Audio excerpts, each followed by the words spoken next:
Selamat datang di Astari Atelier Channel. Kali ini aku nggak bahas produk asli dan palsu dulu ya. Kali ini aku bakal share tentang gimana untuk mengalokasikan skincare yang sesuai budget ya. Jadi ya gimana ya, perkara skincare ini kan hubungannya itu seperti kesehatan gitu loh. Jadi namanya skincare itu cocok-cocokan, jadi nggak bisa dihindari gitu loh produk-produk yang memang harganya itu kayak nggak ramah di kantong kalian, yang bikin over budget banget daripada budget yang sudah disediakan, yang sudah ditetapkan gitu kan ya.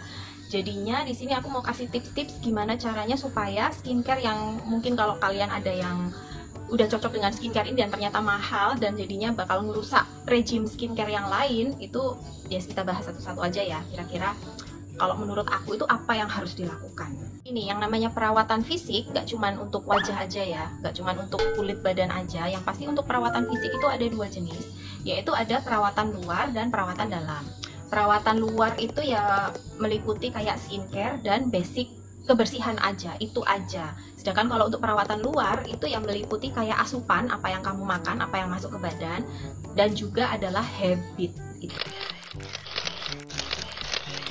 Nah, jadi yang pertama yang faktor perawatan luar itu, yang pertama itu aku sebut tadi itu skincare. Jadi sebenarnya skincare itu dasarnya itu cuman ada 4, yaitu cleansing, kemudian toner, moisturizer, dan kemudian sun protection kalau di pagi hari untuk melindungi kita dari sinar UV matahari ya.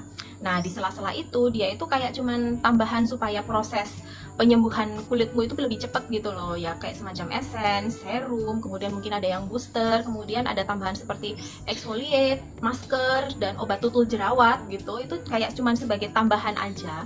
Yang penting adalah 4 dasar ini aja. Nanti seiring berjalannya waktu, kalau kamu itu disiplin melakukan perawatan-perawatan standar, itu nanti kayak misalnya bekas jerawat itu nanti akan hilang-hilang sendiri. Mungkin akan relatif lebih lama kalau kamu nggak pakai sejenis serum atau mungkin essence atau mungkin kayak exfoliate ya. Tapi dengan yang dasarnya aja sebenarnya sudah nyukupi. Itu aja dulu sih kalau kamu punyanya budgetnya itu memang nggak bisa yang gede-gede amat. Yang penting itu 4 dasar ini aja. Cari yang sekiranya cocok di kamu. Cari produk yang memang do the work. Jadi istilahnya itu kayak misalnya kayak cleansing, sabun muka.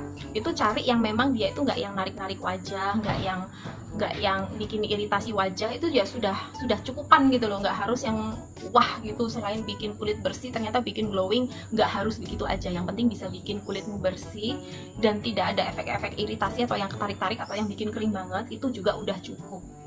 Dan perkara cleansing ini kan dia cleansing itu ada 2 jenis. Jadi ada cleansing yang oil base sama water base. Kalau yang water base itu ya kayak sabun cuci muka biasa ya. Dan untuk yang oil base itu sebenarnya juga penting karena mungkin beberapa skincare itu baru bisa benar-benar bersih kalau dibersihkan pakai pembersih muka yang oil base gitu loh. Jadi kayak susu pembersih, kayak micellar water, itu yang relatif untuk yang oil base ya. Jadi untuk cleanser kayaknya rada nggak bisa ditawar kalau kamu harus punya 2 jenis, yang oil base sama water base. Kemudian kalau toner ya cari aja toner yang memang cocok di mukamu, yang bener-bener memang habis cuci muka kan kadang rada-rada kering. Kalau pakai toner ya jadi agak sedikit ngelembapin gitu aja udah cukup, asalkan nggak bikin iritasi dan pengaruh-pengaruh aneh lainnya. Nggak harus yang wah gitu loh perbandingannya. Biasanya kalau yang ada produk yang dikasih tambahan yang benar-benar bikin wah kan biasanya lebih mahal kan ya. Tapi asalkan produk itu do the work, itu sudah cukupan lah untuk bisa dipakai sama kamu. Kemudian moisturizer juga begitu, dan sun protection juga begitu. Karena kalau kita sudah punya skincare dasar,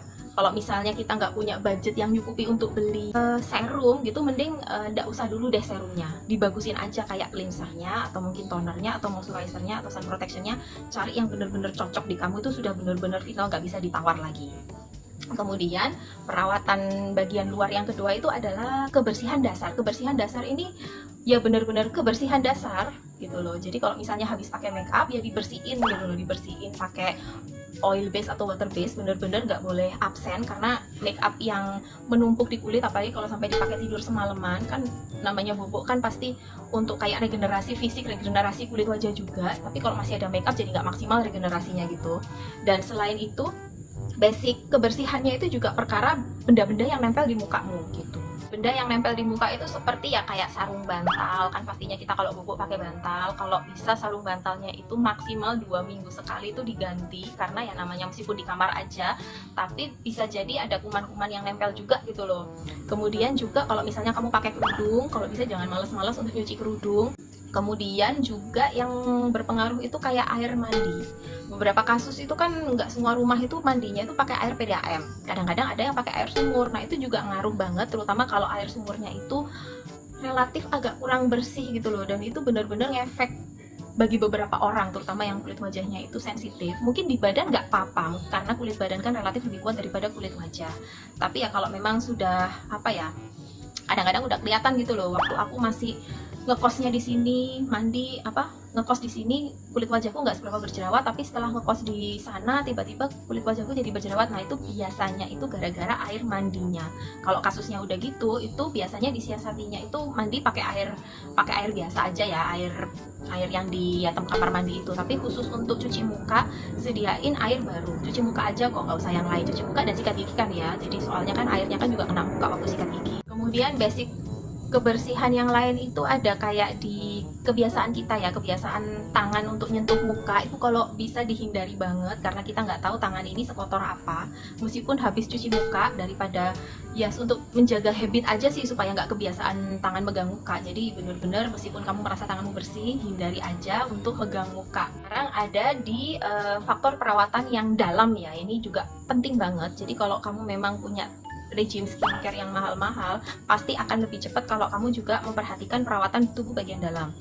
Perawatan tubuh bagian dalam itu ada dua, yaitu asupan yang masuk di kita, asupan yang dimakan dan diminum, kemudian juga habit. Nah kita bahas satu-satu. Yang asupan itu yang pertama itu adalah minum. Ini nggak cuma ngefek di kesehatan dan kecantikan wajah aja, tapi juga ngefek di kesehatan yang lain, dari pencernaan, dari fitnya badan. Itu benar-benar yang namanya minum itu nggak bisa ditawar, minimal 2,5 liter. Tapi tergantung kebutuhan juga sih. Kalau kamu berolahraga yang keras gitu mungkin akan lebih banyak minum gitu. Tapi benar-benar kalau misalnya nggak ngapa-ngapain pun, atau mungkin cuaca juga nggak panas pun, tetap harus minumnya itu minimal 2,5 liter. Kemudian dari makanan itu biasanya pemicu yang lebih besar lagi ya selain minum. Jadi perkara makanan ini kan kadang-kadang ada makanan yang kamu tahu itu memicu wajahmu yang lebih tiba-tiba banyak jerawatan gitu loh.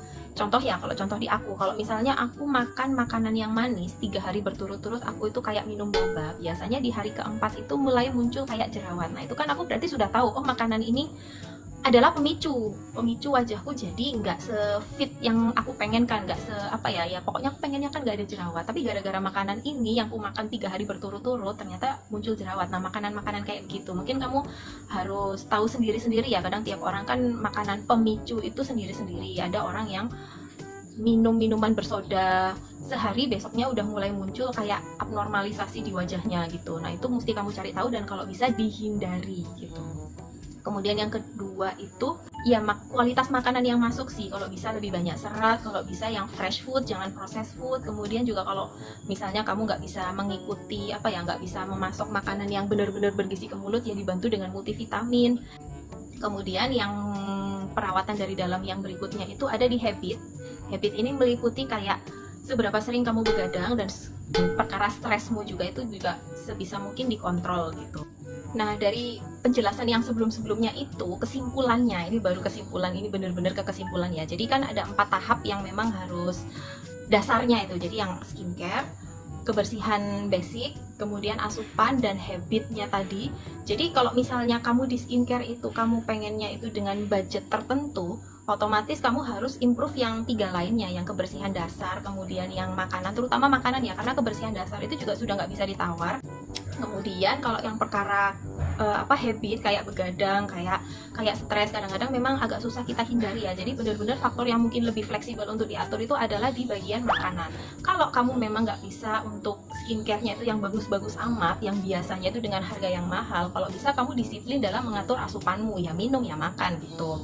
Tapi sekalipun kamu skincare-mu ideal, kalau bisa kamu juga menjaga makan juga ya, karena perkara makanan ini nggak cuman ngebagusin kulit wajah aja, tapi juga ke metabolismemu. Mungkin kalau kamu jaga makan dengan skincare yang apa adanya sekarang, mungkin tidak bisa yang bener-bener kecantikanmu jadi wah manglingi, glowingnya beda sendiri gitu, nggak juga. Tapi dengan metabolisme yang bagus, hasil dari jaga makan yang disiplin itu ngefeknya itu kayak hal-hal yang kayak misalnya kalau misalnya kamu berjerawat, kadang-kadang itu kan ya nggak bisa dihindari gitu loh, namanya kadang-kadang perempuan datang bulanan, kadang-kadang ada jerawat muncul kan ya. Tapi kalau kamu itu terjadi saat kamu sudah jaga makan, yang aku rasakan, ini pengalamanku sendiri, itu jerawatnya itu entah kenapa jadi nggak terlalu bandel, kemudian juga kempesnya itu cepet, kemudian kalau ada blemish itu entah kenapa blemishnya juga cepet hilangnya. Jadi kayak fisikmu itu jadi kayak lebih tangguh gitu loh dalam menghadapi abnormalitas kulit seperti itu gitu. Oke, itu aja video kali ini. Terima kasih udah dengerin, meskipun kata-kataku mungkin belibet-belibet, tapi yang ya moga-moga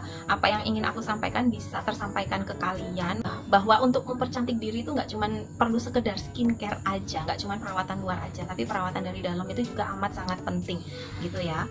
Oke, segitu aja ya. See you on my next video.